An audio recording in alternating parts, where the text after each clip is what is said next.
It is better to think of church in the alehouse than to think of the alehouse in church.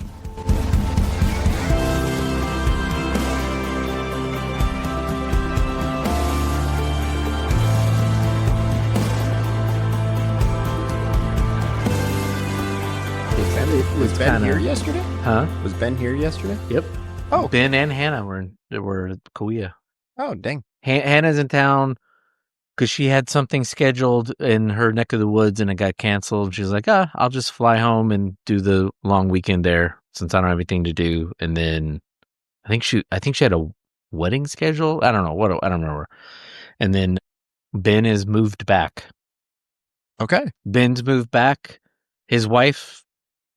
Are they married? Wife's job changed, or she lost her job. I don't remember, but they moved back, and then according to Ben, they were going to move back next year anyway because they miss family, which I don't think.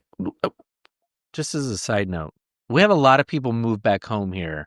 We have a lot of people leave, and they're like, "I'm never coming back." Ben never said that. Nolan didn't even say that. I know a lot of people who moved away. Some of them say, I'm never moving back. I hate Tulare or Visalia.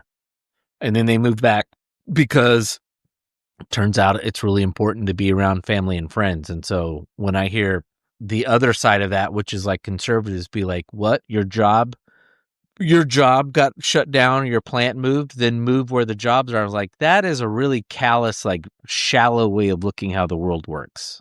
There's more to than just jobs and making money. Not how our current world works. You know, the days are gone where it's just like your work is your life. You know, I don't think for most people it was. I think for most people it's always been like I go off to the coal mine and I work my ass off and I get paid and I come home and then, you know.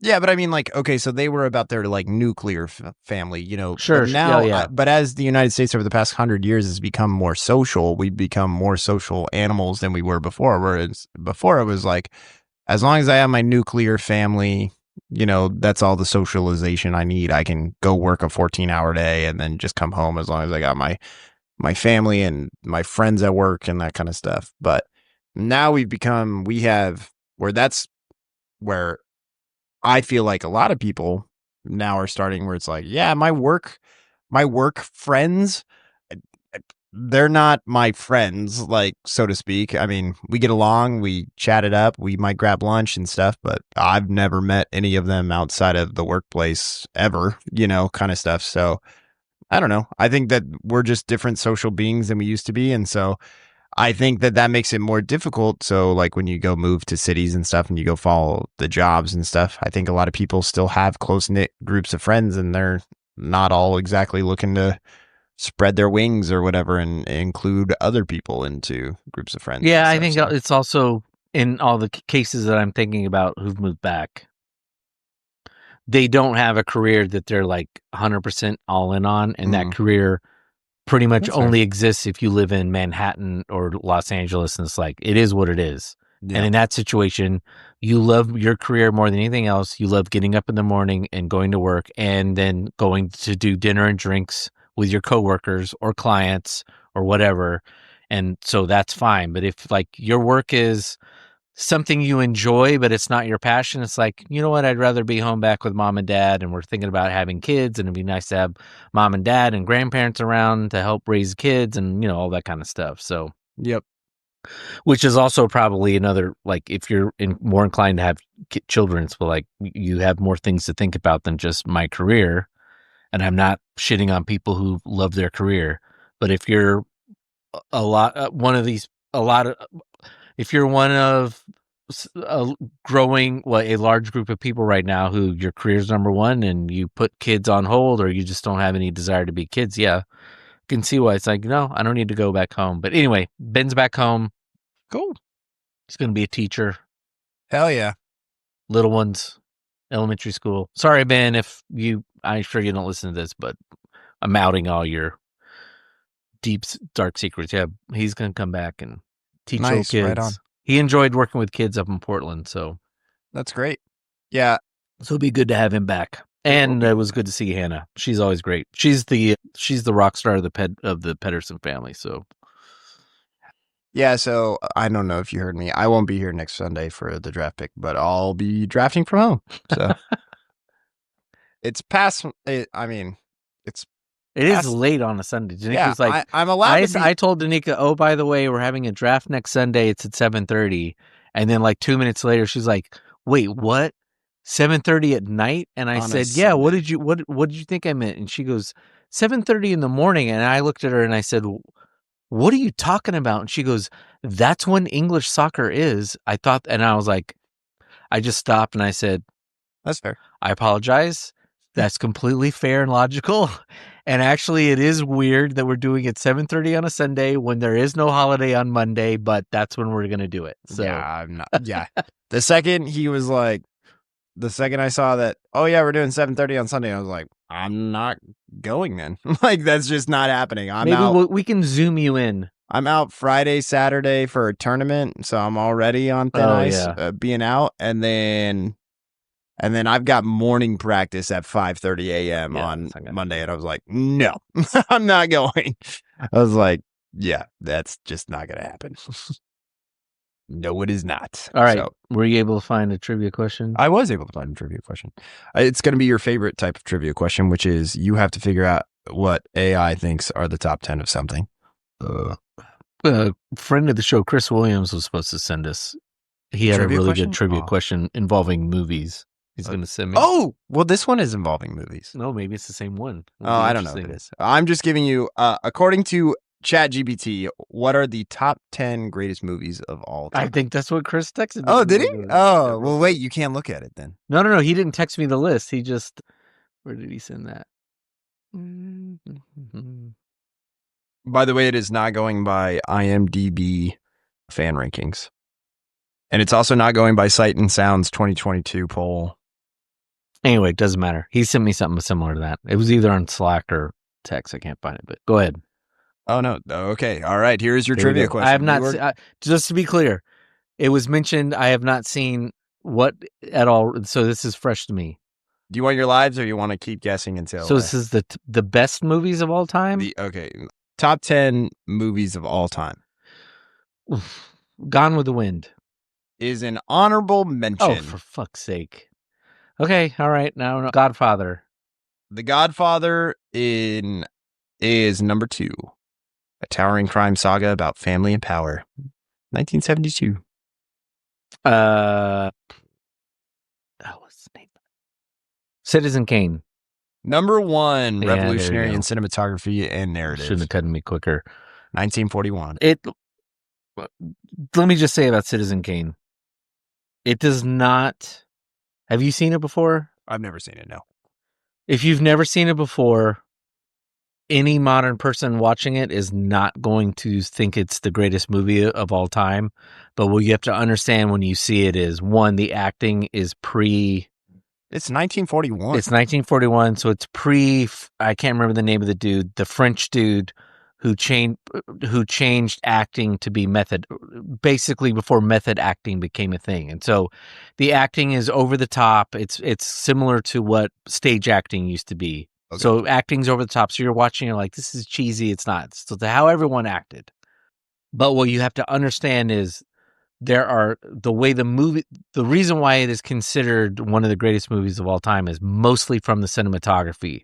And again, if you're watching it and you don't really know how movies looked at the time, you're like, yeah, this is any big deal. And so the point is, yes, there's like 20 different shots in the way Orson Welles photographed the movie, filmed the movie, that then became a thing. You just don't know that this was the first movie that ever did it. Gotcha. Because it's become like kitsch to kind of be like Citizen Kane is overrated. And again, it's funny to say that, but it's also like, no.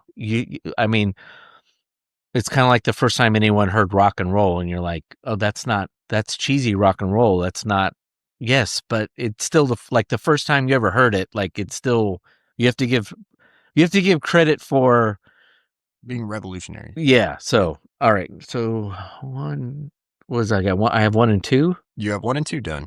Shit. I feel like I should be much better at this. Ooh, that photographer just got clocked in the head by that Somebody James gets Cleese. clocked. Yeah, yep. You just took a foot to the face. She said, "No, All I'm she good." does, she cares about her. Here we go. 10 Here we go. grand in Ready? beer. And Is Shawshank on there? it is not on here. Whew. But just so you know, it is IMDb's fan rankings. It is usually ranked number 1. So it's an honorable mention. Okay, I just got to say this real quick. The next time when we're able to schedule doing a movie, Colt and I think have already agreed we're going to do Shawshank. Yeah. And it's going to be fun because that movie, when it came out, did nothing at the box office. It's crazy. The movie company that did it thought it was a bust because it was. It's a beautiful movie.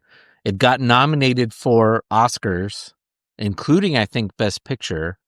But it was not until either TNT or TBS started playing it on reruns that people then started seeing it and then going out and renting it at like Blockbuster. Oh, that's crazy. And then it became what it is now, which is widely regarded as either someone's favorite movie, best movie, but at the time was completely underappreciated. That's how there's a couple of different movies that are like that. One of those is A Christmas Story. Yeah, Christmas Story was that way too. It started showing on ABC or whatever, and all of a sudden people were like, "This movie's great." Yeah. Okay, boy. So you still only got 1 and 2. Oh, Casablanca. That is number 3. Okay. Timeless romance set against World War II. I do like that movie. I was shown that movie. I saw that when I was about in 6 sixth grade. months ago. I had not seen it in quite a long time, and it deserves every bit of. It is a tight movie. It's Yeah. like a minute. It's like an hour and 20 minutes. Like you are in and out. It's It has great. memorable lines. It's well acted. It's well photographed. It's fantastic. And the first time you see it, you're thrown for a loop. And it's actually, well, yeah, it hits all the notes. All right, another one, Chinatown. No, Damn, I don't have anything to say about that. It's not an honorable mention. that's Jack Nicklaus, arguably his best movie. On the Waterfront. No, Fucking hell. not an honorable mention. Let me know if you want any hints. Schindler's List. Yes, number 5. Whew. A harrowing portrayal of the Holocaust. 1993. All right, So I'm one going and done too movie. old, so I probably need to update. Everything here is old. Everything's old. Yeah. There's no Parasite or some stupid no movie Parasite, like that. No Dark Knight. No Oppenheimer, because I think that's your favorite.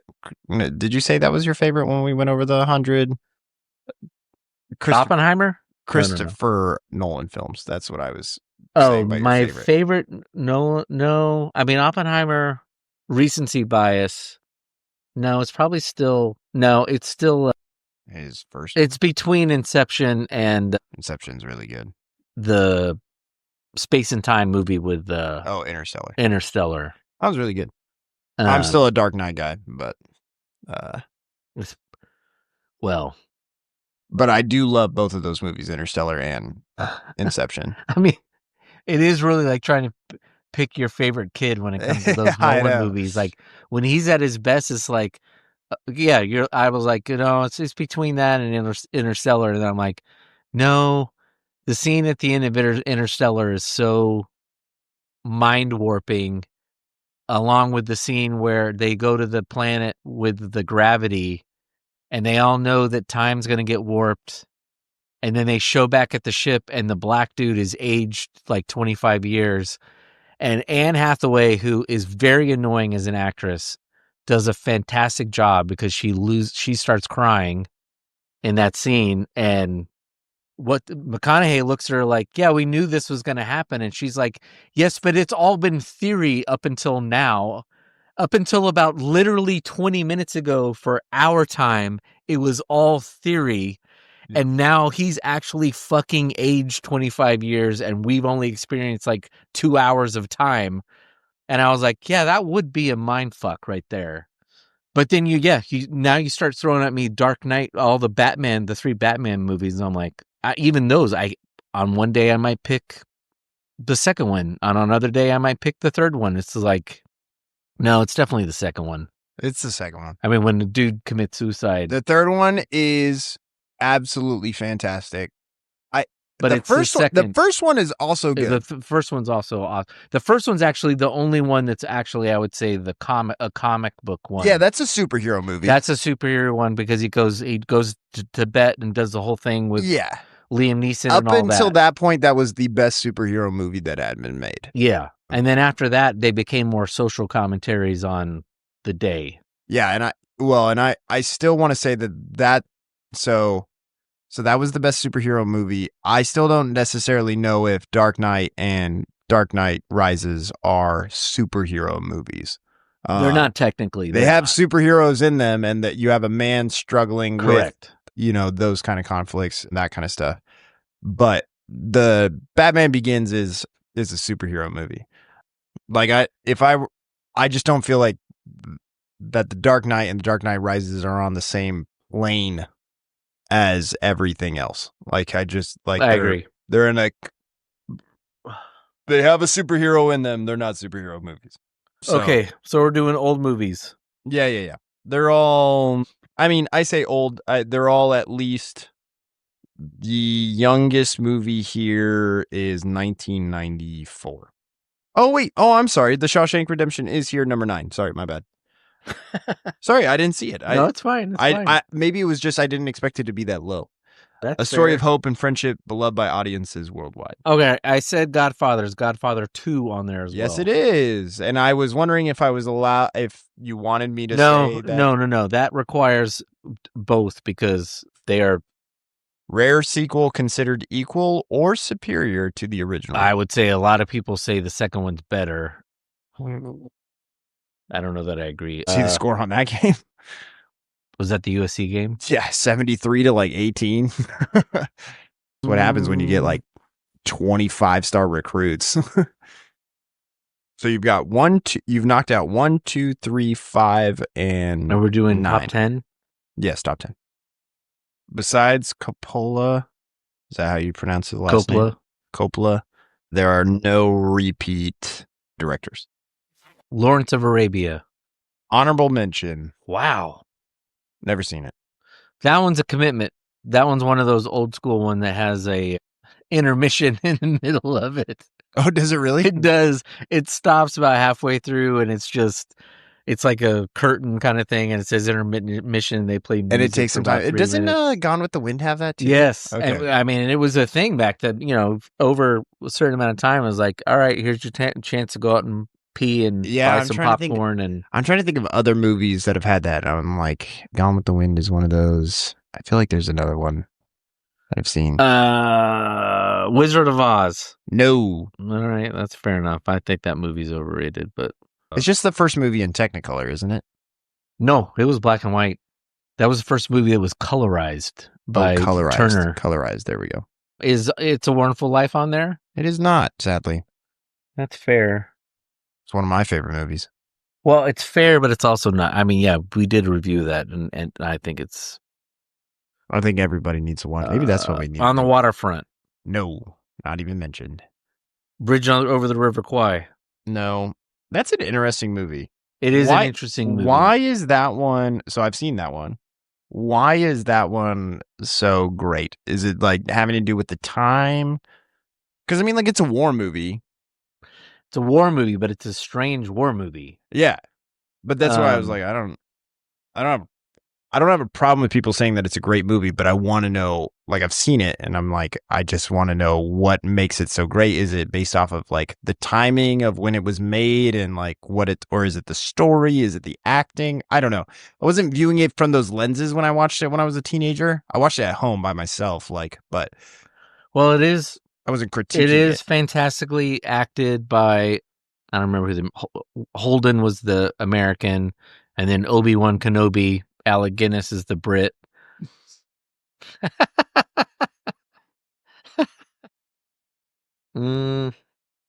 Use the Force, Luke. All right, I think I only have 2 movies left after this, and then you just have to fill in the gap, because... Oh, no, I just thought of another one. What's that? You saying wrong with it? I hear you, man. I think 2 or 3, and then that's it. I'm done. I'm tapped out. If you need another cerveza, I'll give you hints. Here we go. We also haven't even done beer that we. Not, not a touchdown over there. I said Chinatown. You did say Chinatown. One Flew Over the Cuckoo's Nest. No. Man. Not even mentioned. Raging Bull. No. Okay, not even I'm mentioned. done then. I have no idea. That's it? Oh, okay. Think science fiction. 2001. I should have guessed that one. Number 4 on the list is 2001: A Space Odyssey. Kubrick.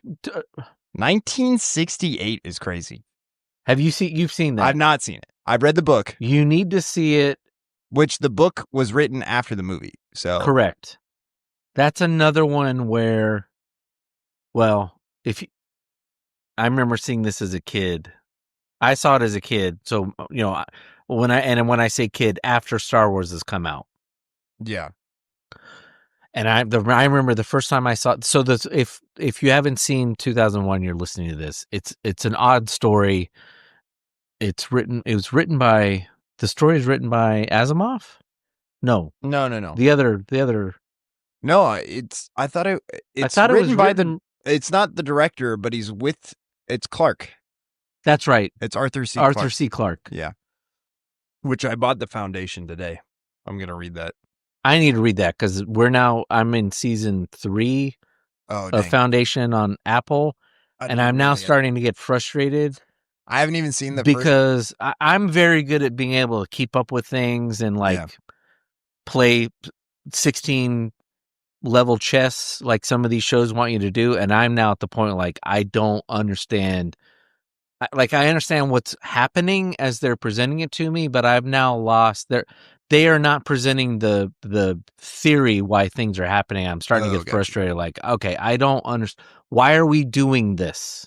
You're not explaining. You're not presenting the plot very well anymore. Now you're just expecting people to go along for the ride, and I don't like that. Anyway, 2001. I would say probably even if you still saw it in a 4K and it's been well transferred over, you look at that and you're like, there's no way that movie was made in 1968. It is stunning.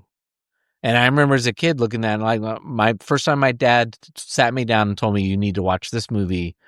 The story's a little weird, but you need to watch it. And I'm sitting there going this was made 10 years before Star Wars? Are you kidding me?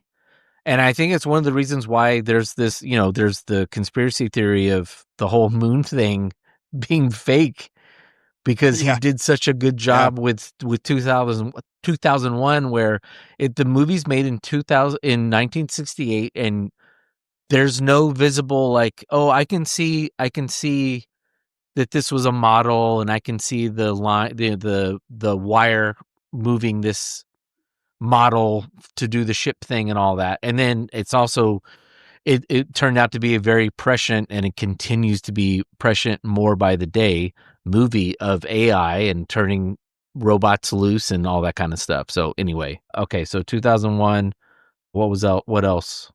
I think I've never seen this movie. I've never heard you allude to it, but I'm sure you know it because I know it. I've never seen it. I know of this movie. I think Japanese. Oh, yeah. Well, it's one director, and he made 4 of them. And which one is it? It's Seven Samurai. So Seven Samurai. So it's particular. I cannot remember the director's name. He made 4 of some of the greatest movies ever, but they're all basically Shakespeare plays, but they're done in Japanese. Yeah. So Seven Samurai is, I want to say Lear. That doesn't sound right though. Anyway. Influential epic about honor, strategy, and sacrifice. Yes. You have to be in a mood, though, for those because they're in their subtitles. You have to sit down and you have to watch it a couple times because the first time you're watching it, you're reading the subtitles so you know what's going on, but then it's distracting you from how beautifully filmed it is in black and white. So I haven't watched any of those in a while, but I've always had his 4 movies as part of my movie collection because, yes, they are stunning. I'm going to read the description of this one to you, and then we'll see if you can get it.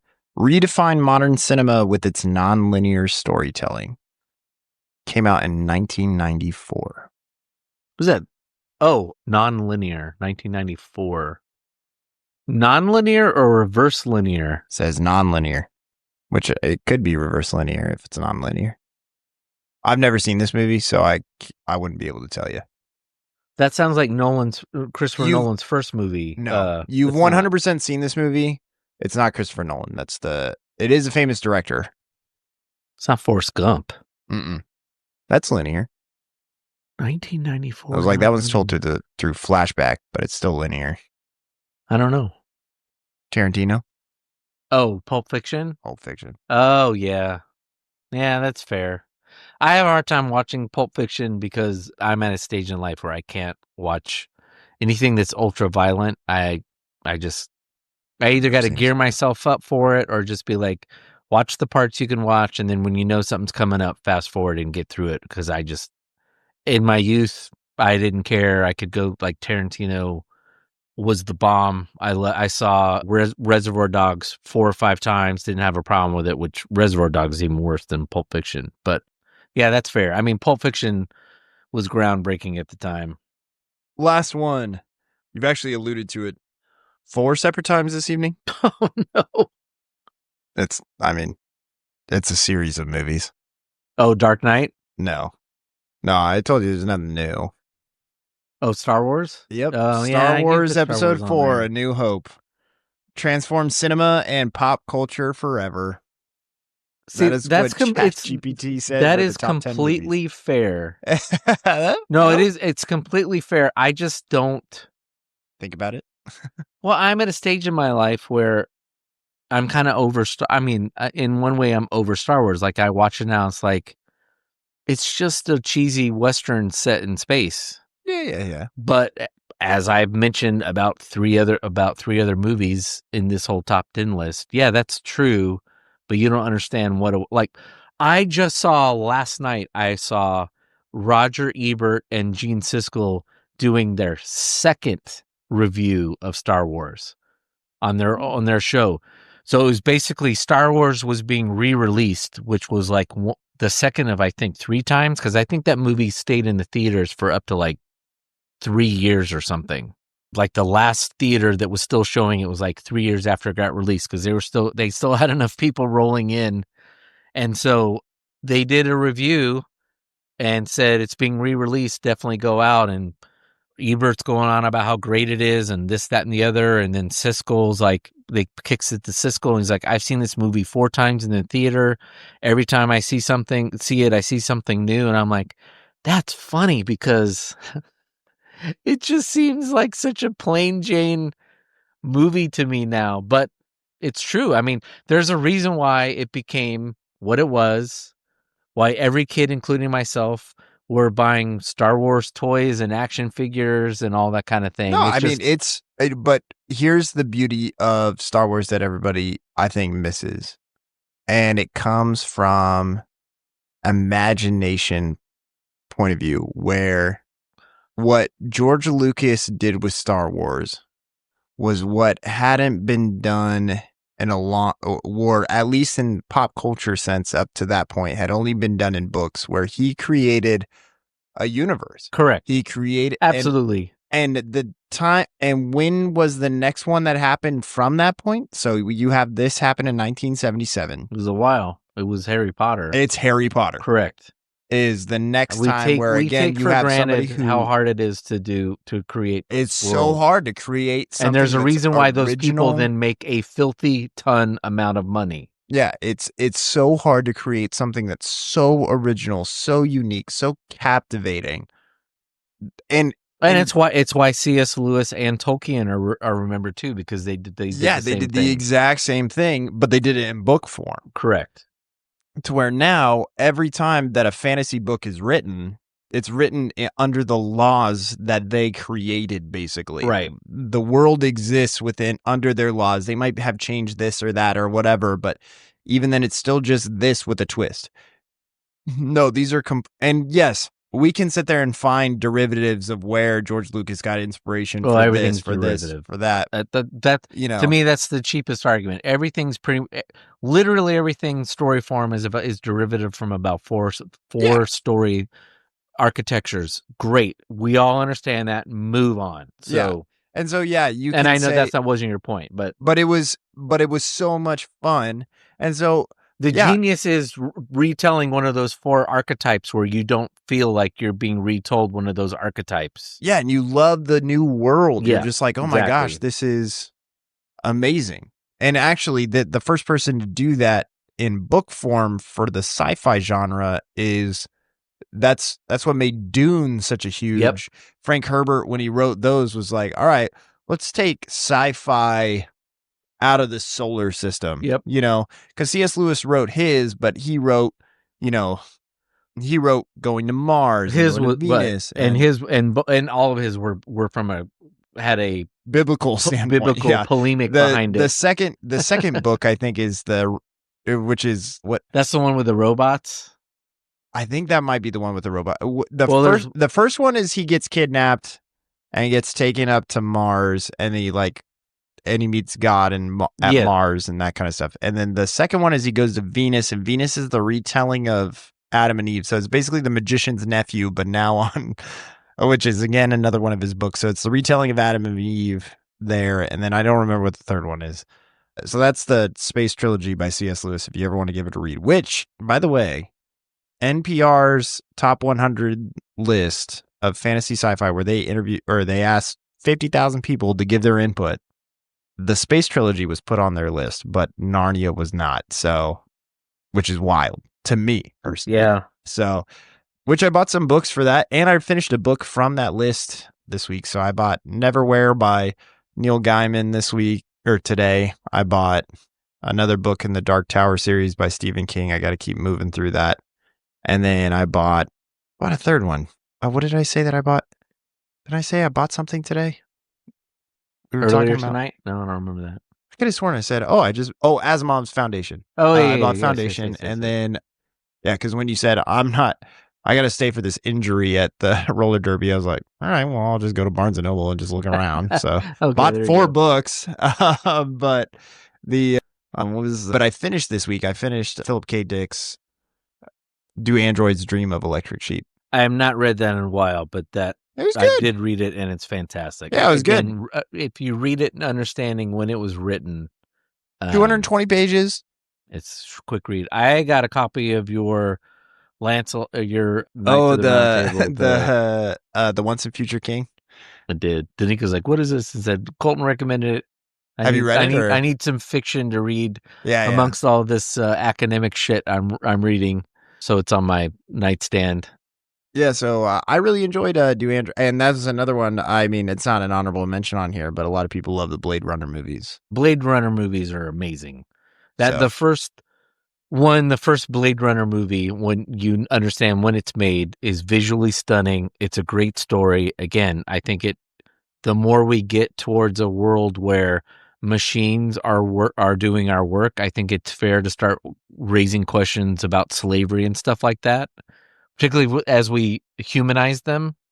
And it's not because machines should be anthropomorphized. I think it's from the perspective of, if you don't respect these machines that you have already anthropomorphized because it makes you feel more comfortable to have a female-looking android made, if you don't treat that with respect, then I think it's going to then make you also not. Your brain's just going to then start treating other human beings in the same way you treat that thing. Yeah. Anyway, that's a whole. We'll do that 2 years from now once Elon's taken over the world and we have androids. Where we talk about. I was like, but yes, Blade Runner is a fantastic movie. It's amazing, and it's one of the rare movies where I think the sequel period, on top of done decades after, did a very good job and didn't shit the bed and actually lived up to the first one and did a good job kind of telling the story again. But I love Blade Runner. I saw Blade Runner in Westwood. There was a movie there. I'm sure the movie theater is still there. It's a very famous movie theater. Which Blade Runner takes place in the year 2021, I Yes. think, in the book. Yeah. Okay. So there was a movie theater in Westwood, basically, which is part of Los Angeles, right next to UCLA's campus. And they would show old movies on Friday nights, Yeah. which is like our theater here in Tulare does it. But they would get, a lot of times they would get like rare prints. So one night I Well, you saw were at in that Los Angeles. theater the original print, the first print for Indiana Jones. Nice. It was a treat, but that print had not been well maintained. So there were scenes where it looked like it had been drugged through a parking lot. That's awesome. And then for Blade Runner, which is why I bring this up, so in Blade Runner, before Blade Runner got released, they took 5 copies of it around the country and did pre-screenings of it to get Audience opinion. audience feedback. And in the original director's cut, I'm going to give stuff away. So if you haven't seen it before and you want to see it, then ignore the next couple of minutes, or you really don't want to know. In the movie, there's I won't give it away. There's a particular scene towards the end of the movie that's meaningful, and the director chose to finish it then. But it's an ambiguous ending. It's a what people call a European ending. It's not a nice tidy ending. And so the American audience, or what? Huh? Does he climb the mountain or what? Have you seen Blade Runner? Nope. I've only read the book. So in the which movie, I just finished this week. In the movie, so he has his sidekick, Asian sidekick, who's a cop, who in the movie's played by Edward James Olmos. Okay, so he's the bounty hunter. He's the bounty hunter. And he's got a sidekick? He has a sidekick cop that he kind of works with. That's not or is android. He's not an android. Right, but he gets... Okay, so he plays the role in the movie, the cop leaves him a origami in an elevator. Okay. Doors close or open. It's one or the other. I can't remember. Sorry, it's been a while since I've seen it. But that's when the movie ends. After that, and the reason for that scene is when Ridley Scott's version of that movie is Harrison Ford an android actually hunting androids? Oh, is he? That's the question. He likes leaving it. In the movie, it's ambiguous. In fact, I would say 90% of the fans who watch that movie don't pick up on the fact that Harrison Ford actually might be an android who's hunting androids. Gotcha. He has the ending to where it suggests heavily that his sidekick knows he's android and he's leaving a hint. They do a different ending that makes it much more satisfying to dumbass Americans who want nice, tidy endings. Gotcha. So the print we saw was the European ending, shall we say, and it bombed. It was shown in Denver, and it bombed. What's cool about it is, well, besides it just being one of the 5 first original prints, in the last part of the last 5-10 minutes of the movie is a big fight between Harrison Ford and I cannot remember the name of the actor on top of a roof. They're doing hand-to-hand combat in rain. They had not finished the soundtrack to the movie yet. So the guy who did the soundtrack for Blade Runner is the same guy who did this soundtrack for Chariots of Fire. Vangelis. He hadn't finished it yet. So the last 5 minutes of the movie is the soundtrack from Planet of the Apes.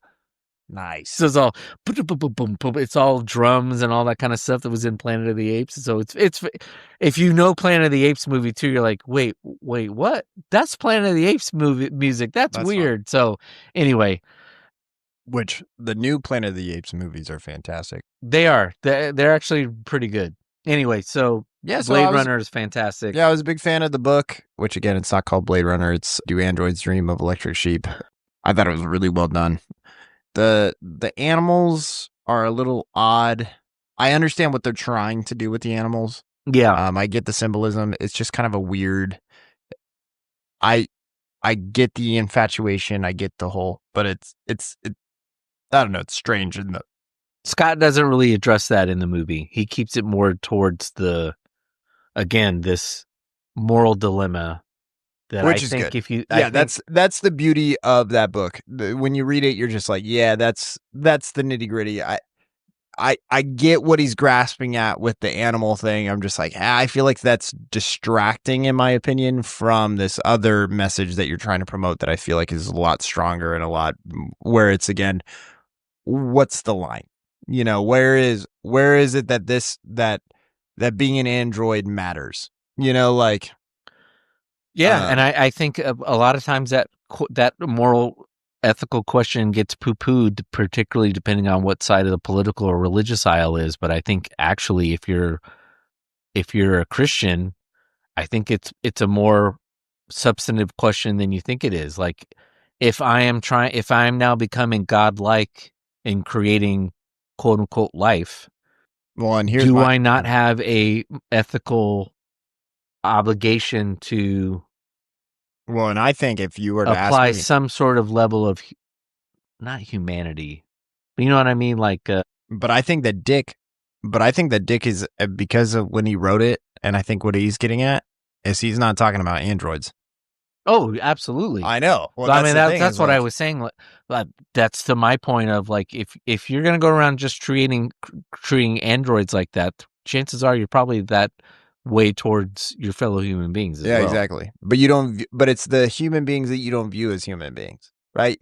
You're a human being. Yes. You're human being adjacent. Correct. So you are Muslim after the 9/11 attack. You're Muslim. You're just Germans. you're just a dude. You're Japanese in World War II. You're just a dude who makes my fucking latte every day. Get out of my way. Yeah. I mean, it gets as crass as that. Yeah. You serve a function that I see as that is lower on the totem pole of what my worldview is, and so therefore, like, yeah, you're expendable. Exactly. No, I again, that's why 20-year dumbass crass conservatives, like, oh, this is a dumb question. Like, robots are just robots. I don't find any profound moral question here, but I think no. There's a reason why the book was written and it was profound. Well, that's not always a reason. Like, there's pretty banal books that are written and become popular, but I do think the older I get, it's like, if we're going to start creating, if we're going to start creating things that are in our image, are we not called to then start thinking like our creator, who we are said are created in his image? Yeah. I thought it was a very powerful book for 220 pages. I'm reading his. I probably need to reread that because I think I read that in 8th grade. So it's probably not really picking up on what you picked up. I'm on page 6 of The Man in the High Castle, which is also by Philip K. Dick. So that one's like 250 pages. So I'd be interested to read. I haven't read that book. I saw the show that they had on Amazon. And it's interesting. I think a lot of the Hitler and Japan were going to take over the world stuff is overwrought. But but it's also, you can easily make the case that it's not overwrought. But I do think that a lot of it's overwrought. I think he was the first person to do it. So it's like, it was sure, and that's why you got to give the guy credit to be like, no, this could have happened. And I mean, again, at the end of the day, you could just look at it and be like, it's sci-fi. Yeah, it's fine. It's not really, you don't have to, let's not make it some lesson in history like, oh, if we hadn't won in World War II, we'd all been speaking German. I think that's kind of the knee-jerk thing. I like, no, not necessarily. No, that's not how things would have worked out. Yeah. So I'm curious to see what his message is in this one. I thought that actually, from what I know of the TV show, it's a lot of the similar things of don't dehumanize Germans and assume that the Germans that are running America are dehumanizing you, or the longer they're here, they start figuring out, like, they start becoming actually humanized and more moral because they're really like, this doesn't work. So I think it does. I'll be shocked if it doesn't have the same sort of moral questions of like, again, things aren't as black and white as the victors like to make them out to be. Yeah. And I'm I never used to be a sci-fi guy. Mainly because I think as a kid, like I always assumed sci-fi was Star Wars, which I don't have a problem with Star Wars. I like Star Wars. For anybody that I'm just not a Star Wars fan. I don't like to associate with those people. He's laughing over there. Dude, if you're a Star Wars fan and you're listening to this, just so you know, you are the worst fans. That's usually said about planet. Star Trek people, but okay. That's what you say. Dude, you guys are the worst fans ever. You guys Those people. You guys hate your own, like, you guys hate your own stuff. Like, nothing is ever good enough for you. It's true. I remember the first time I saw the first prequel and I was like, fuck this guy. He's gone crazy. And then I read like, yeah, he let his 7-year-old boy write like the strip is, I guess. It reads like a 13-year-old or whatever he was. You guys hate it so much. And I'm just like, man, they're fine. Like, it was, are the prequels fantastic cinema? No. Are they fun? Yes. Look, we all remember the first time we were traumatized by Jar Jar Binks. So well, remember, I was 6 at the time and I found him hilarious because I was a 6-year-old. So, and that is exactly who it was written for. And so, and I don't mind. And that's no. I'm going to say that's why people my age have to get over it, because I don't know that Star Wars was connecting with your group. I think Lucas knew he needed to refresh it. But even then, like, if you guys are all fixated on Jar Jar Binks, but I'm like, the pod racing was dope as fuck. I was like, no, what, and again, people who've been listening to this know I'm like the least politically incorrect person, or politically correct. Even I was shocked at how the racial stereotypes in the first movie, where like the trade group is clearly like talking like a bunch of like Asian people, and you're like, I don't think I should be seeing this. This is making me uncomfortable. Lucas's entire career, and God bless him, it's because I don't think he's unapologetic. Well, he's not. He's a good old fashioned California liberal, and so I have always known it's from the heart. But he has gotten away with so many fucking racial stereotypes in his movies, even going back to the first ones, like when you're in the cantina and stuff like that. And you're like, oof.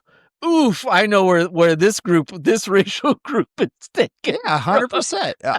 Listen, again, but like Star Wars fans hate so much. And I'm just like, dude, why can't you just like turn up? Like, actually, the second and third, they got better as they went. The third movie is actually underappreciated as it's pretty. Oh good yeah, movie. the Revenge of the Sith. Yeah, it's pretty good. I still like the Phantom Menace. I think Darth Maul is a great villain.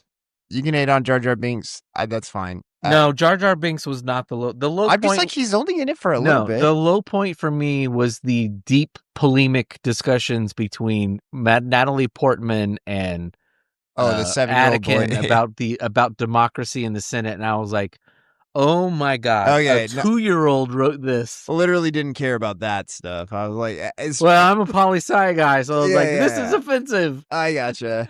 But I'm also like, there's just so much hate out there, and I'm like, oh man, can't you guys feel bad for Aiden Christensen, because it pretty much like ruined his whole career? And I was like, he's a kid. It's his only movies he's ever worked with. He might be much better. I've actually seen him in some other movies. He's actually a pretty good actor. Yeah, I just feel bad for Star Wars fans because you guys can't watch a movie and enjoy it. Like, that's how I feel. So like, that's my introduction to sci-fi, and like, I'm like, oh man, if that's how people feel, because they are very adamant about what's really good. And Star Wars fans are fanatics. Like, they want to know everything. Like, I know, yes, if you watch what's the Last Jedi, okay. No. See, that's where younger fans have every right to complain. Last Jedi is not a very good movie. Okay, no, I don't have a problem with you sitting there and saying you have fucking Monchichis running around in a forest fighting a war. It's embarrassing. Well, okay. I'm just saying. Here's my critique. Because that's not the best Star Wars movie. Empire Strikes Back is the best one. What, The Last Jedi is the best one? No, Empire Strikes Back is because it's both.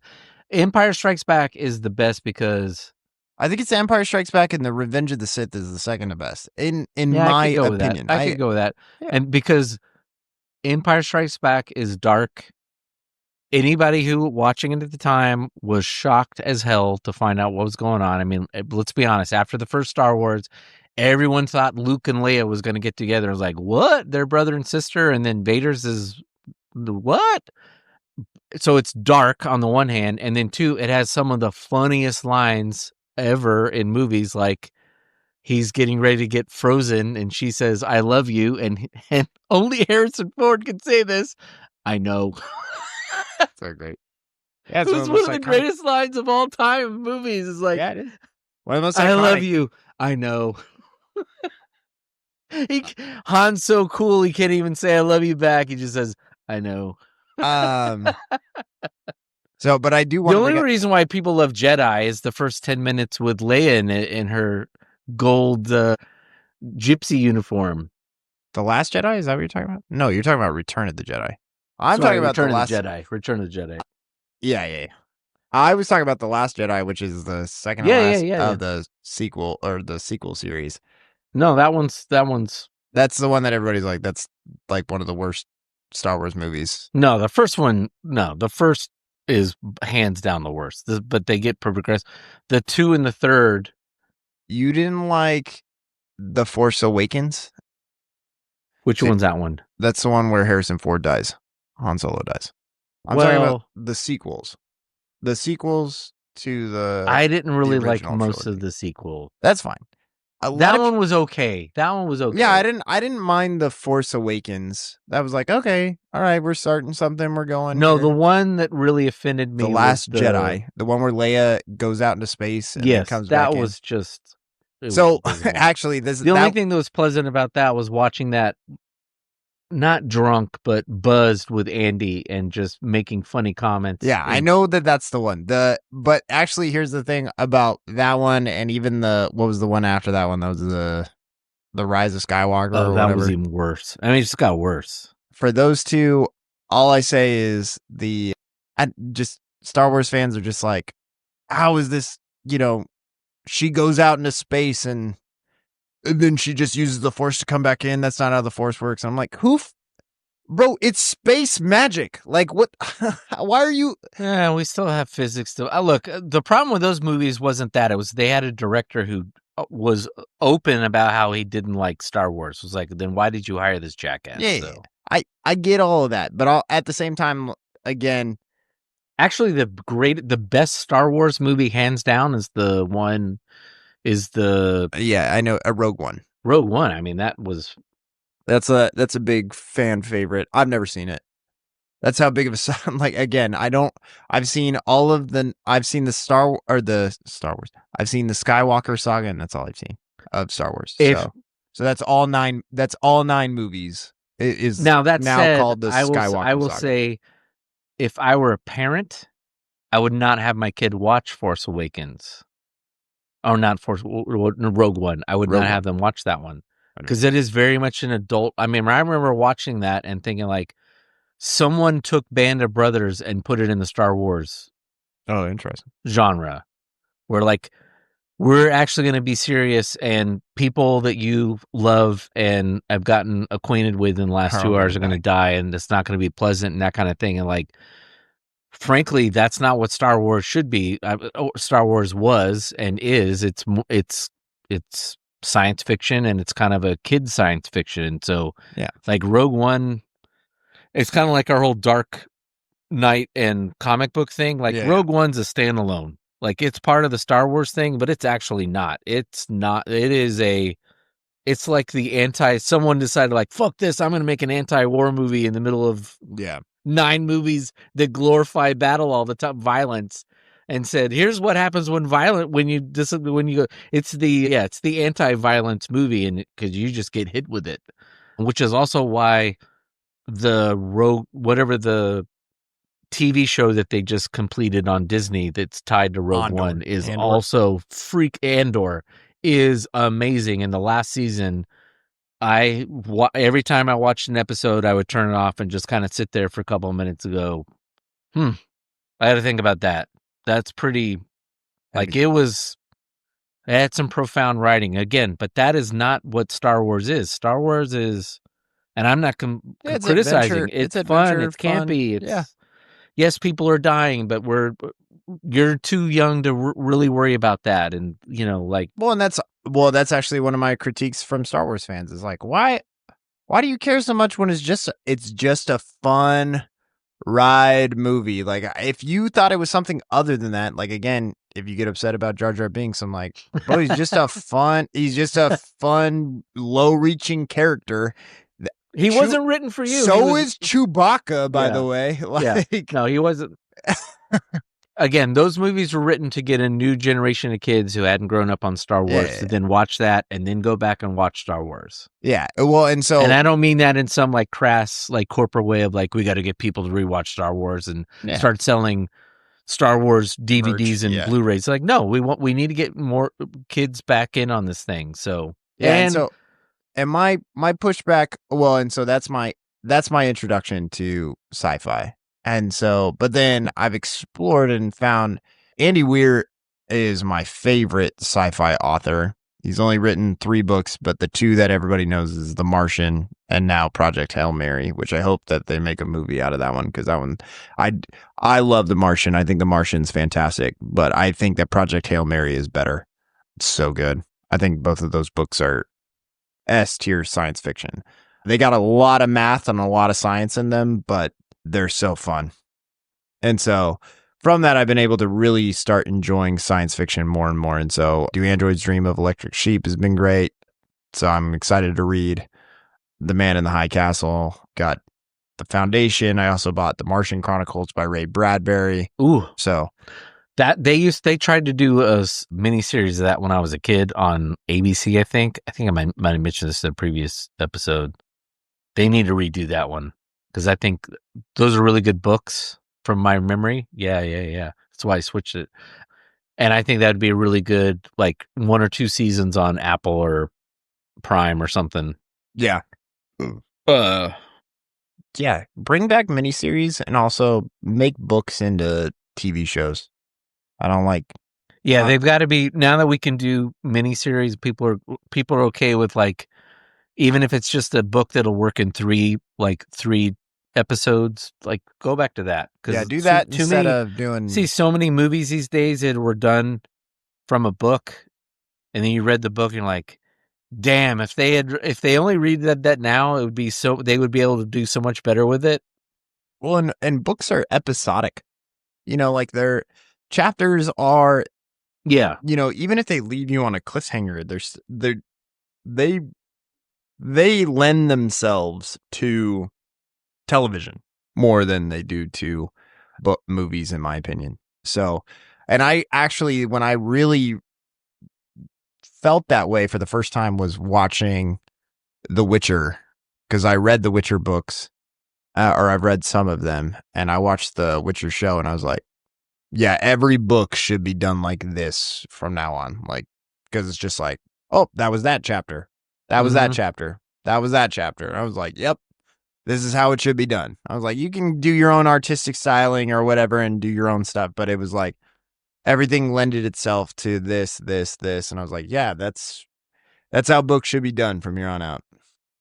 I was like, novellas should be movies. Yes. But yeah, so. One last note about all this. Everyone correctly likes to complain about how derivative Hollywood is. But I thought about this recently. Hollywood's always been derivative. There's very few movies that Hollywood's done and been successful at that were like someone sat down and wrote script that was original. Hollywood has been using other people's IP, as we say, using other IP is the phrase that's used now since the very beginning of Hollywood. So this idea that Hollywood's lost its originality is just BS. Now, that's not to say Hollywood is a mess. It's doing a terrible job. It's run by morons. But just the idea of let's get more original stories. No, that's all. Hollywood has always taken existing plays, existing books, and whatnot, and just or movies They were done in the 40s and redone them in the 60s and then redone in the 80s. It's always been that way because it's easier to do it that way. It's also just hard to tell a story in an hour and a half. Yeah. So, but I mean, if you look at all the movies in the 40s and the 50s, it's Excalibur, it's Robin Hood, it's all of the Shakespeare plays. It's like, none of it's like, oh, fresh and new. It's like, no, they're taking stuff that people know. It's part of the like cultural canon of what people generally know. So they don't have to explain, like, you're going to go show up, you're going to see Hamlet, and we're going to do Hamlet. So Right. yeah, I have a general idea of Hamlet, and it actually works for stuff like that because you're like, I have only 2 hours to do. I only have an hour and a half to do a 3-hour play. So I'm going to do it. And then I'm expecting that you know the whole play of Hamlet, so when I skip a couple scenes, you're not going to be pissed off about it. Yep. It's a great Wrangler ad, by the way. It is a good Wrangler It's a good ad. throwback. I do say, though, I told Audrey today when I saw it, I was like, all those people are chafing. Yes. All right, so we've actually had we're at an hour and a half. Oh, We're officially at an hour and a half. I imagine once I'm done editing this a lot of this will be cut out because this is I don't want to Colton's waste social hour, by the way, because Colton hasn't been allowed to leave the house. I've only been talking to high schoolers. So we're gonna this do whole week. So 2 beers of the week at once, yeah, and they're both Stones. they are both Stones. Beer number 1 was Stone's Fear.Movie.Lions FML Hazy Double IPA, coming in at 8.5%. And it's delicious. Mhm. Friend of the show, Nolan, just said within the last 2 or 3 weeks how much one can forget how fantastic Fear.Movie.Lions is. And he's correct. It's got a nice black and white and silver, including metallic silver can. So it's got a timeless can as well. And then we have a new beer, which where we live, you can only get in a mix pack, which is where I got the Stone Fear.Movie.Lions is the Stone Dayfest. It says refreshing IPA. But essentially it's a session, I think. I mean, it comes at a 4.5%. So It's good. It doesn't. I have really the, like it. It doesn't It's have delicious. the grapefruit. It doesn't have the grapefruit flavor of Yeah, which is maybe why they can just classify it as an IPA, because generally the way they brew sessions, they always tend to come out grapefruity. Yes, they do. And this one doesn't. It just tastes kind of like a IPA, but like we're kinda drinking out of tastes the like a can tonight, so kinda can't say what it looks. No, I'm looking in the can. It doesn't look hazy. it kind of tastes like a delicious There you go. IPA from Stone, but but lighter. Yeah. Just as far as mouthfeel goes. Wow, they tried an onside kick and it did not work. I will say, just Or they were a trying to shout out. squib kick it. Earlier today, I had the Fields of Gold. Is that what it is? What was it's not Fields of Gold. It was a recent beer we had on the show. I brought it back from Sonoma. Oh, the Brewer's Gold from Brewer's Gold. There you go. the something Brewer's I had that Gold. on tap from Russian River, and it was fantastic. That one is grapefruit. Yeah. Well, I remember drinking it on tap as well, and I was like, Tim's gonna like this. I was like, I'm not a huge fan. I was like, I drink it, but I thought it was delicious. Eric had it for the first time at Pita Kebab this afternoon as well, and he enjoyed it, I think. He didn't say he didn't. And then I had There Doesn't Exist, which is, I don't think we've had a There Doesn't Exist beer on the show yet. no, Because I only see it on tap. I haven't Yeah, I've seen never seen it in anything cans, in beer cans. It was their Bohemian Lager. Oh, interesting. So it was a lager, but it was a German lager. So it was more hoppy than sweet. American lagers tend to be sweet, which is why some people don't like them. But it was a Bohemian lager, so it had a little more hoppiness to it. It was fantastic. And then Nolan had the Sierra Nevada Pilsner, and I got a taste of it, and it was also fantastic. Oh, the what's the name of that one? I think it's just they just call it Sierra Nevada Pils. I think it's just called the Pils. Oh, then they changed the name. It used to be called like the Nooner. It was not, on the board they did not have the Nooner. But yes, you're correct. Yeah. Maybe they just, I don't know. But it was fantastic. And then we will have our own beer on. We will be kegging, tapping, whatever you want to call it, in 3 weeks, 4 weeks, Yeah, in a 4 month. weeks. 28 days. All right. Have you guys been shaking it or no? No. Oh, okay. Nolan just said he was like, I'm going to come by every 4 days and shake it. Well, I think we haven't touched it because it seems like it's at the gravity that we want it at, correct? Yeah, but he was like, oh, we'll do that to keep it from whatever. I don't know. That's just what he said. He was like, I'm going to come because I think that's what Kenny said to do was every couple of days you shake it. I'm not saying we have to. I was just asking if that was happening. I haven't seen you guys in like a ways. So yeah, so we'll have our own beer. We got a Marzen for Oktoberfest. We'll see if it tastes good. Hopefully we didn't mess it up too bad. Yeah.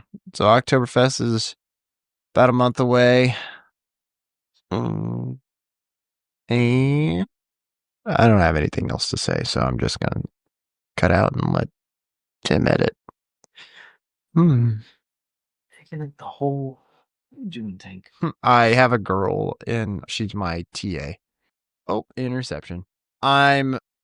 She was like, I told her that she's a great kid. And I told her, I was like, oh, you should. She doesn't know where she wants to go to college and where she wants to apply. And I was like, oh, you should apply to the University of Washington. And you can, if you go and do a college tour, you can go, just let me know and I'll have you go, I'll call my parents and you can go stay at their house and you can go from there. And I was like, take you out to dinner and stuff. She's like, are you serious? I was like, yeah, my parents would absolutely love that. So I don't think she'll do it, but I was like, huh? I was like, it's up to you. But I was like, it's a great campus. I was like, my parents love that shit. And yeah, their library is fucking Hogwarts. So it's a castle is what their campus looks like. All right. Main topic. Is it the one that we put on hold from last week or no? Yeah. So we're going to talk about pacifism and violence. I know we've talked about this topic a lot, so I'm asking you not to turn off the episode now because you're over it, because I think where we land on the discussion is going to be relevant to basically our entire walk with Christ in our faith because of the advice that somebody else gave in answer to a question about nonviolence and pacifism. So, a couple weeks ago, you want to say anything? Not yet. Okay. So, a couple weeks ago, Greg Boyd on his little podcast, where it's basically anywhere between like literally 2 minutes to 10 minutes, had a listener write in and say he's basically became a pacifist, but he's been doing a lot of thinking and reading and this, that, and the other, and came to the question, which we dealt with on our first episode, not literally our first episode of the show, but the first time we dealt with the idea of pacifism, which was he didn't have to look hard for that one. It's the only question you get asked if you ever say you're correct. Yeah, it's the question you get asked, but the question of what do I do if someone breaks into my house and I'm married or I have loved ones in that, or it could be even yourself. And oftentimes they say kill, but occasionally and I know that you are like, is it upping the ante if you say rape? But in our society and in our world, rape is worse than death. So that becomes so if they toss rape in there, then like it even becomes, worse or whatever. But yeah, so that conversation gets asked of this person, or he asked it of himself or whatever. So he asked for advice from Greg. And I mean, Greg's answer was so good that I don't know how long we're going to actually discuss this topic. It might not be that long because, again, it was just a slam dunk of, damn, I wish I'd thought about that. I mean, I texted you the episode that day and you texted back and like, yep, that's it. That's 100%. That's it. So I'll put a link to the actual episode we're talking about so you can hear Greg's response in his own words and make sure we didn't get anything wrong. But Oh, and the guy put it in his own words too. And they were like, all right, so what do we add to that? Like, you just want words of encouragement? Okay, well then we'll give words of encouragement. And Greg adds, obviously, but it's this idea of like, yeah, well you can explain it. so Greg's answer, and the reason why we're discussing it tonight, and why I preface this by saying don't turn it off if you've had enough of our pacifism discussions, because his answer, I think, applies to a lot of I would say a good majority of what it's like to be a Christian. We put ourselves in these issues that don't need to be issues. So Greg's answer is, why are you strawmanning this? Sure. You're creating a worst case scenario. And the thing to do is to not create a worst case scenario when it comes to being to this issue. He doesn't say, I don't think Greg makes this a big picture issue, but I'm going to take what Greg says and apply it to everything that we have to deal with. And I think 99.9.99999% I think Greg would agree.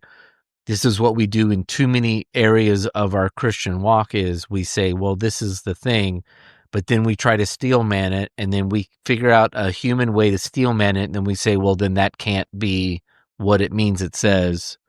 Or I can now come up with 20 ways to Sunday as to why this doesn't apply to everything. And then eventually, I'm sorry, you end up sounding like a fucking Pharisee, because that's what the Pharisees did.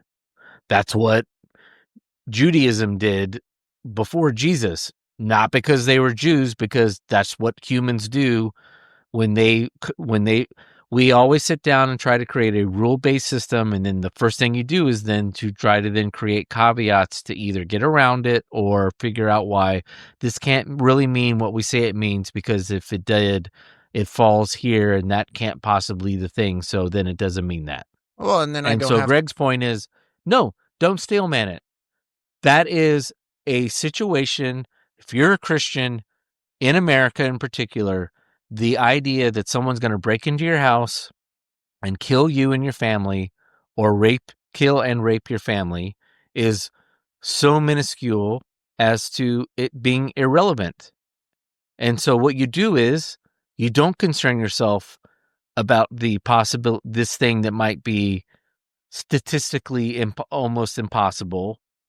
You go out and live every day the way you feel you're called to do. So you go out and live in a way where you run across your enemy, you run across somebody who wants to do you physical harm, and it doesn't mean it's in the household. You still say, I am going to turn my other cheek. I'm going to love my enemy. I am not going to hate my enemy. And you just go about your life, and you do that on and on and on and on and on. And you just keep living that way. And his point isn't that the time that the person walks in your house and they do actually mean to do you and your family harm, that you're going to then live like a pacifist because you've gone to do it. It might actually mean you take up violence and defend yourself. The point is, you have lived your life in the best ability you could, day to day, in the actual situations where it is meant for you to live, being love your neighbor, not rely on violence, not do eye for an eye. You have lived that way. Am I right? I'm not putting words into his mouth that he didn't mean. That's what I extrapolate from what he says, what he said.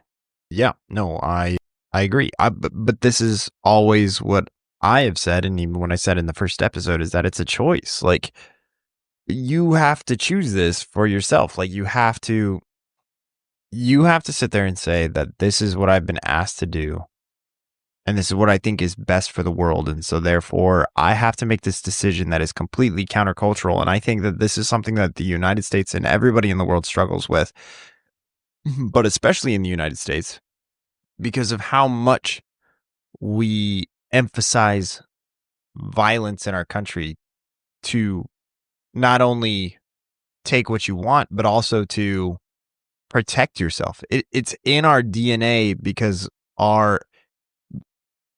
And the Second Amendment guarantees that we are allowed to protect ourselves. And we want that for ourselves. And so therefore it is our right. Yeah. It is what we are given. Other people, and like Americans are like, other people aren't allowed to protect themselves, but we take pride in the ability to protect ourselves. Yeah, and then you add on that a healthy dose of bullshit, which is we're Judeo-Christian culture or country, and then that just adds a really toxic mix of, well, we're Judeo-Christian. We've always our countries always believe in the Bible and Christianity, and therefore this yada yada. And then the second minute, like 1 + 1 = 3. Yeah, absolutely. Well, why would you even question that? And so again, from that, you have to sit there and fight counterculturally with yourself to say, I am not going to be a part of this cycle of violence. I'm going to put the life of others higher than anything else. And again, what Greg talks about is that actually what you're shifting your mindset to is not sitting there and saying, and this is, I fully believe this. And I remember hearing Greg first say this years ago. And I was like, yup, that's exactly how we need to see things. Is he talked about, it's not about that person coming in and killing your family or whatever. It's about seeing that person or seeing all people as somebody who has unsurpassable worth. That's what it's about. And that their life and that everything about them is about, in God's eyes, they have unsurpassable worth. But we don't view everyone in our world in that way. It is our responsibility to sit there and say, I am going to view every single person, even the person that breaks into my home and wants my things, as somebody who has unsurpassable worth according to God. And here's something that's stupid, and I don't bring it up in conversations with non-pacifist people because I don't think that it's helpful in the conversation, because even though it's me that's having to defend myself or something like that, this conversation may be a straw man in the other sense, but at the end of the day, let's go to Abraham and Isaac. And God asked Abraham to kill his own son. And to which Abraham goes up and he goes through the whole thing, and then an angel stops him. If God asked you never to show violence towards another human being, would you do it? And here's the thing. God has asked that of us all. He has. But we make excuses to say why we won't. And that's okay. Like, again, I'm not, but that's actually, I hope for anybody that's listening to this, that is the definition of sin. And not in a bad way to where you're like, oh, I need to feel guilty or whatever, but know that you are missing the mark for what God has planned for this world. It's God has asked you to do something to be countercultural. And for you at home listening to this, and you're like, well, I can't jump on board with that. Then by all means, admit that that's a struggle for you. And so therefore it's something that hopefully you can work towards. And so my encouragement, and the reason why I bring it up and why I say I am a pacifist, because at the end of the day, I agree. And even Greg admitted it. I don't know what I'm going to do in that situation. This ultimatum that we're faced with, where it's either this or that. It's either my wife gets raped and she dies, or I kill somebody. Those are my two options in these ultimatums that we're presented with. But what I do know is that I have chosen to say that I will be nonviolent as much as I possibly can on a regular basis for as long as I possibly can be. And that means that I adhere to Johnny Cash's song about not taking my guns to town. Yeah. Because again, if I bring my gun into town, then I still have the possibility of killing somebody. Mm-hmm. I still say that that's an option for me. To where I don't know what kind of crazies are out there. And you never know. And then it turns out that the kid only has Skittles in his pocket. You know? And so I think for us, and it's so easy. It's about self-defense. It's about, and I've talked with people that are like, they're crazies, and you can sit there. I have no problem with you sitting there and saying, well, again, Colton, you come from a place of luxury. You're almost like, I'm Tom Cruise and you're Jack Nicholson. And how dare you question who's going to defend this country? You, Lieutenant Weinberg. And no, what is it? You dare to question you dare to question the very freedom I provide you. Yeah, there's something about under which I provide, and it's basically like, that's fine, whatever, but shut the fuck up. Who's going to defend this country? You, Lieutenant? I can't remember Cruise's name. And then he looks at Pollock, the actor Pollock, and says, you, Lieutenant Weinberg, which he had previously in the movie called faggoty white uniform. So you know exactly what kind of derision he's throwing at that guy. So you, Lieutenant Weinberg, in your faggoty white uniform. So yeah, and I think, and we've even made that excuse on this show before, where we acknowledge, and I don't even know if it's an excuse so much as we acknowledge that there is violence that occurs on a regular basis that allows for, that we don't know about or we do know about, and that allows for the land of the free to be what it is still to this day. Not taking away from that. But at some point, in order enough to make a steps towards peace, somebody in the cycle of hatred has to sit there and say, to be different, that they're going to sit there and say, I'm so angry. I'm so upset. You killed my friends. You did this. You did that. But I know that if I hurt you, that nothing changes. And yeah, it's not a fucking Disney princess movie where you get to, where everything turns out okay and the clock gets reversed and people come back to life or whatever. I know it doesn't work that way. It's not even the dude who won the Medal of Honor during World War II or the Korean War, that the guy they did the movie with Andrew Garfield, where he's a pacifist and he works as a medic and gets the Medal of Honor because he saved a couple dozen. Hacksaw Ridge. Like, no, in the real, that is the real world, but also in the real world, you die because you go to prison because you say, like, I'm not going to serve in the military and you won't give me a position that won't make me fight. I'm going to go to jail, or I get sent off and they hand me a gun and I say I'm not going to fire it and I get killed. I thought his point of just not straw manning things.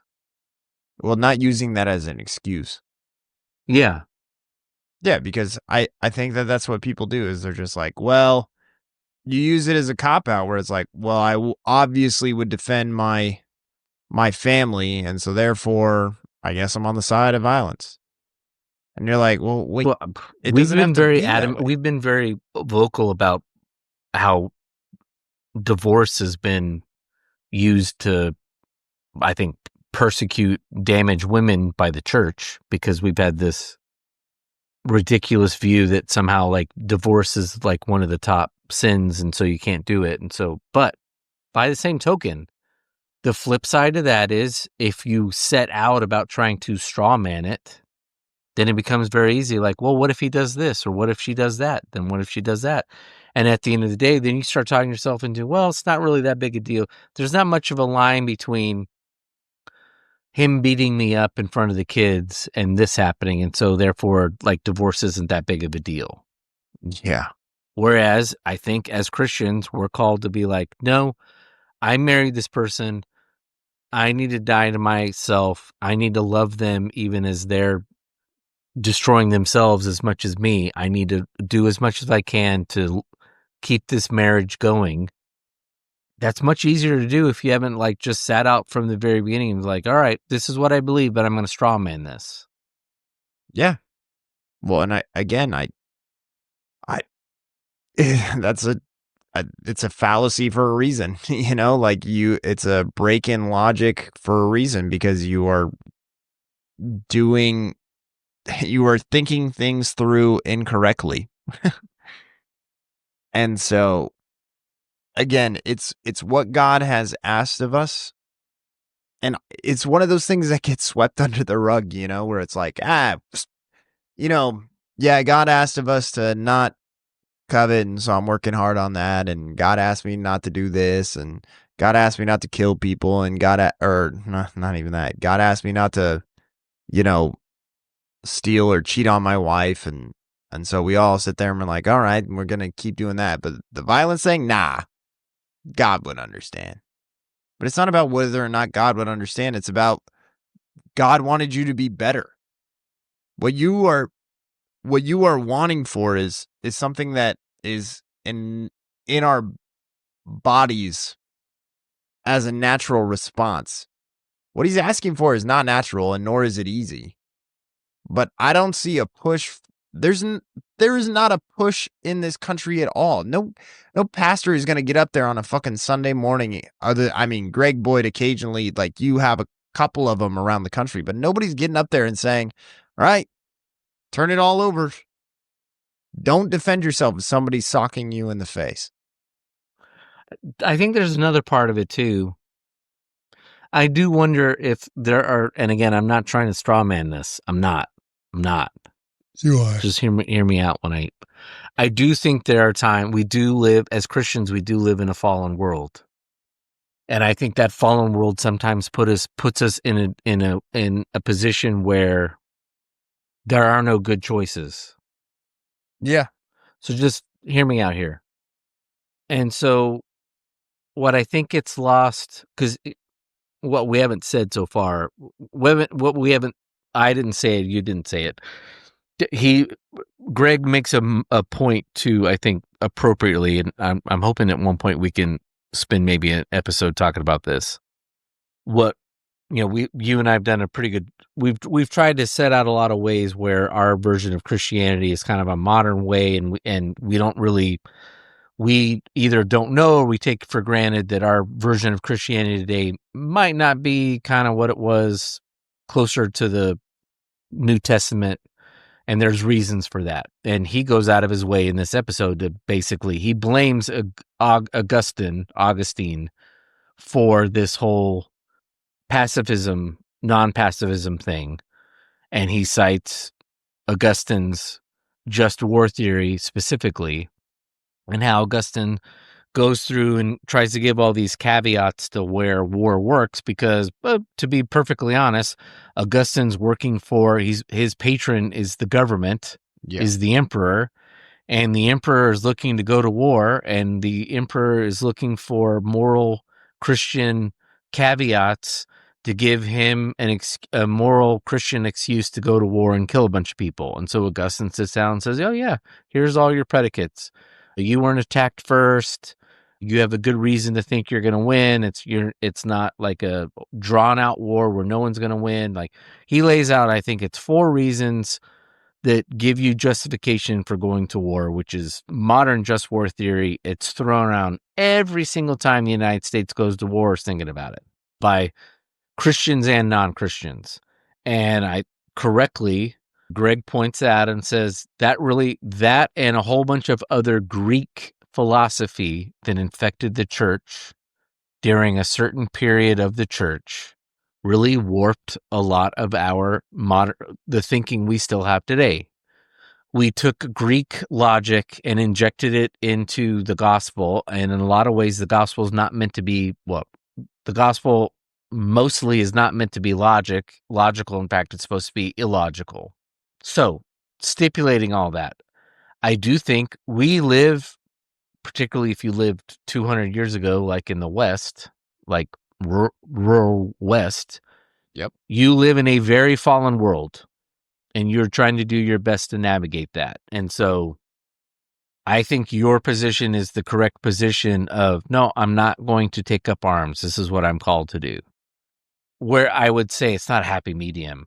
At the very least, understanding that killing is killing, murder is murder. And to sit there and say, when the TV shows up and the district attorney and the cops show up and they say, "What'd you do?" And I said, "I shot the guy 3 times and he's dead." And they're like, "Well, good for you. If it wasn't for you, your wife and your kids would be dead." I think the appropriate response, even if you once you've taken that action, is still to say to yourself or say publicly, "I'm not a hero. I didn't do anything heroic. I took someone's life, and I feel terrible about it." Yeah. Do I feel slightly better that my own family didn't get killed? Yes, but I still feel shitty about it. Absolutely. I still chose sin. Yeah. And maybe at the end of the night, I still feel better because I chose that sin rather than let what happened to my. And again, I think sometimes the gospel puts us in untenable positions, and we have to decide what to do. And I think Jesus knows that, which is how we get judged at the end of the day. Yeah. But to sit there and say, "No, I did exactly what I would have done. He was a piece of shit, and I would have done it 6 ways to Sunday, and I only wish I would have put the bullet between his eyes and not dead center in his chest." No. There's no justification for that. But also, again, I think this straw man thing is I think it's a profound little bit of advice that he says in the middle of this, and I think it behooves us all to sit down and go like, what other things in my life do I straw man in my gospel? Yeah. I mean, I'm not talking personally because I don't have a problem with this if I'm being sanctimonious about it, but you see that every Sunday with tithing. Oh, the Bible says 10%, 10%, 10% more. When we all really know as Christians, as Jesus followers, I think we all really know if we're in touch with the Gospels. Like, I don't think that's what Jesus really meant was like a hard number. No. I don't think he meant take care of the widows and the orphans with 10% of what you've been given. I still don't even necessarily think he was talking about giving it to the church. Well, absolutely, particularly modern Church Inc. Yeah. Oh man, that's funny. You brought this up because I saved there's people are so great on the internet because I love when they troll mega churches. But there is I bookmarked it. Hold on, let me go. Because I was like, oh yeah, here we go. Tim will get a crack out of this one. It said rare footage of how the early church conducted their sermons. And there's these guys in a mega church. They literally set up a roller coaster that they then rode out onto stage at a mega church. And I'm like, oh man, what are we doing? All those thousands of dollars spent to do this or do that. And it's like, this seems like a good use. I can't even believe that people tithe there. If they're like, this is what my money's going to. Oh man, it's awful. Like that makes me sick to my stomach. Oh, so again, yeah, I mean the tithing thing's just, I mean, but if a homeless guy is asking for a sandwich or money or whatever, I mean that's another great example. And I've done plenty of that. I've done plenty of that straw manning in my life before I figured it out the way with the pacifism thing of, I mean, how many Christians go like, well, I could give this guy money, but he might go buy drugs. Yeah. That's not your problem. That's his problem. That's not what you're asked to do. Yeah, exactly. You're called to give him whatever you have. If you got a sandwich and give him a meal if that's possible. I think that's better. But if all you got is $2 and you're sitting there saying, well, if I give him the $2, he might just go down the road and you can probably get a good amount of because most of the people calculating this in their head, by the way, like they understand, they have some inkling of what crack costs on the street or whatever people are buying. Like, yeah, fuck off. You have no idea. So if I give this guy $2, he might go down around the corner and buy a dime, and then that means I'm complicit in it. No.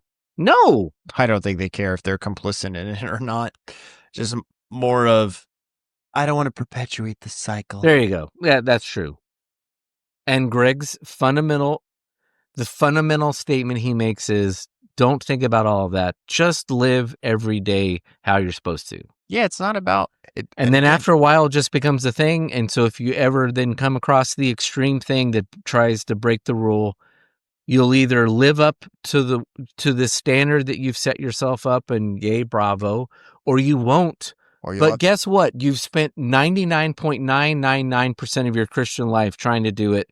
And I think Jesus knows you're fallen and you fell in that moment and committed to the mission of it. Yeah. It's not also, so it's about you, and then you also trying to change other people to be like that.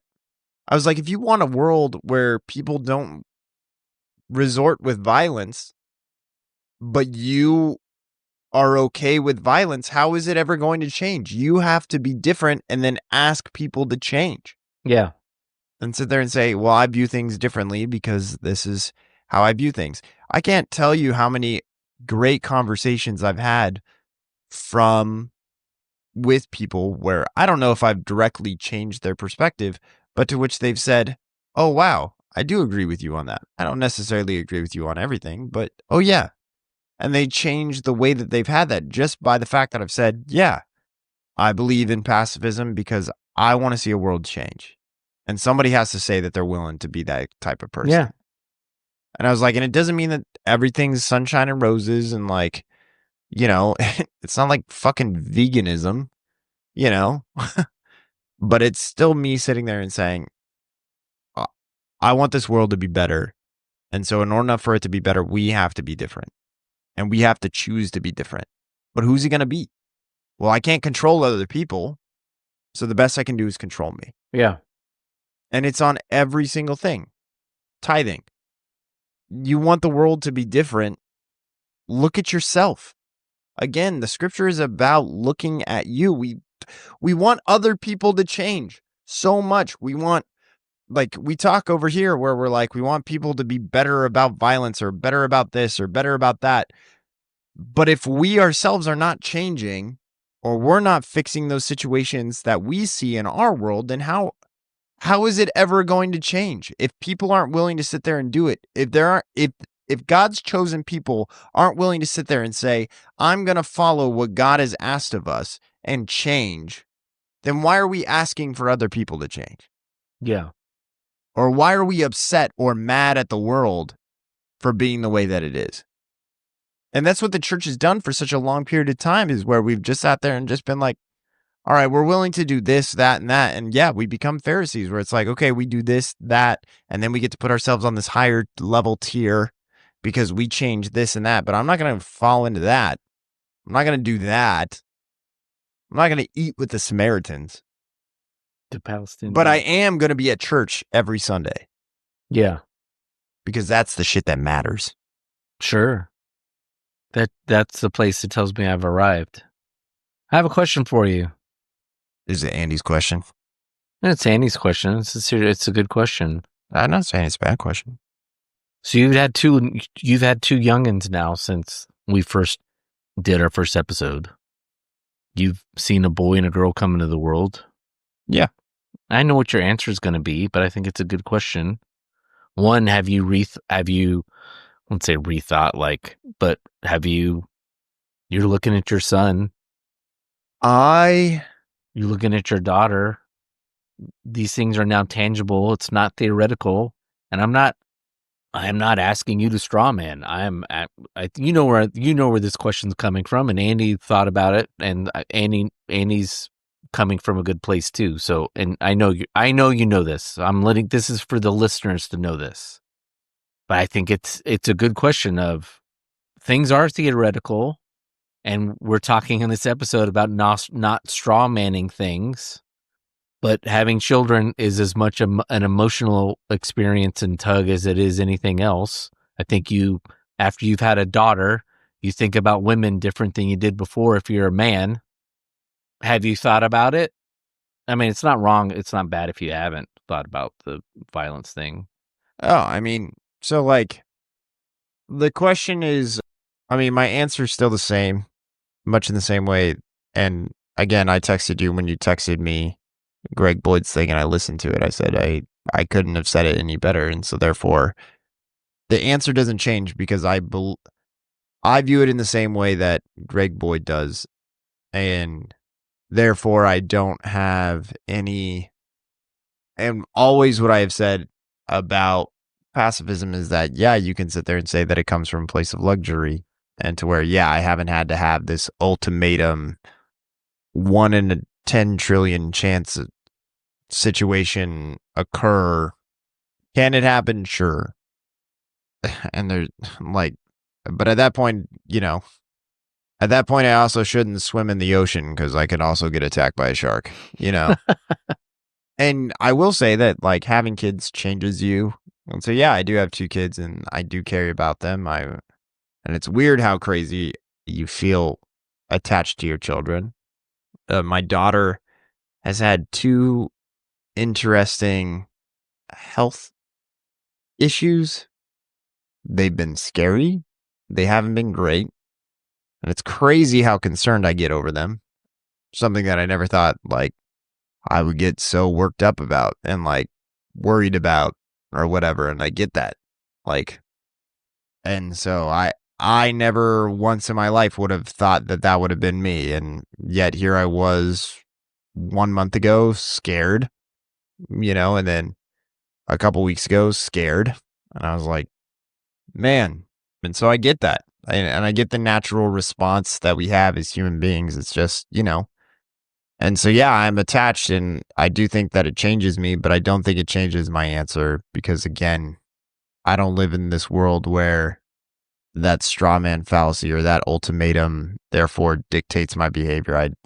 I live my life based off of what is most likely going to happen. And so therefore I choose nonviolence. So that is my response. And I hope that I get to teach my daughter and my son about the importance of nonviolence and that it is ultimately going to be up to them to decide. And I hope that they choose what they feel like is right for them. Not my answer. I was like, it's what they feel like is right in their hearts. And just like I hope that every single person chooses what's right for them in their hearts. But for me and what's right in mine is that I don't engage in violence no matter what comes my way. So, and that's my answer. I didn't expect anything different. And I can speak for Andy. I don't think he did either. Because when you do believe something, then you believe it.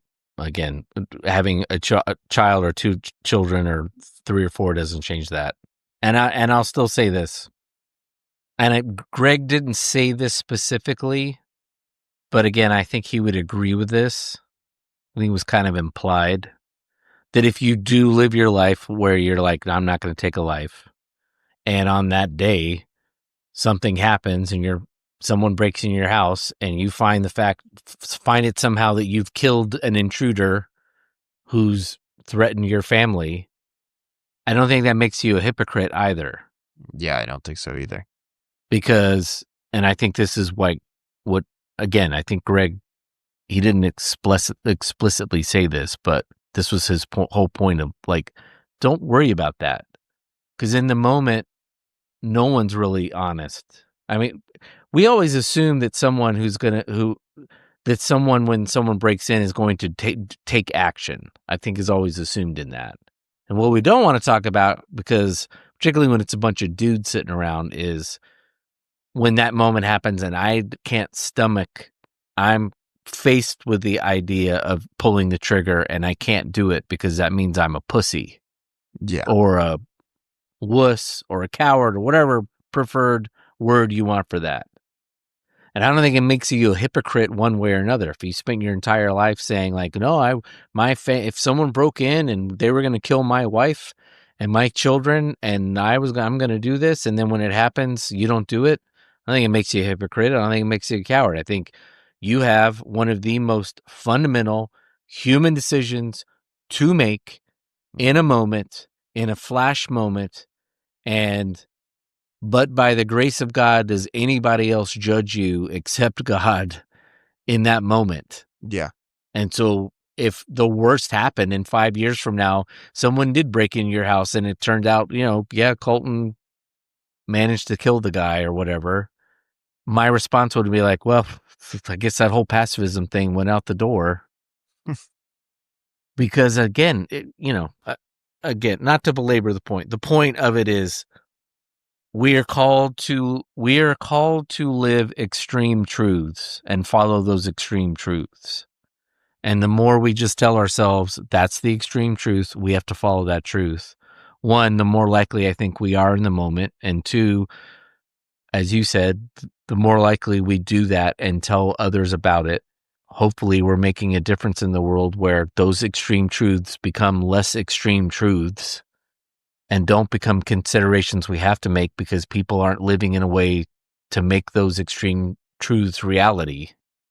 But again, whatever little thing you see Jesus says to do the minimum of straw manning.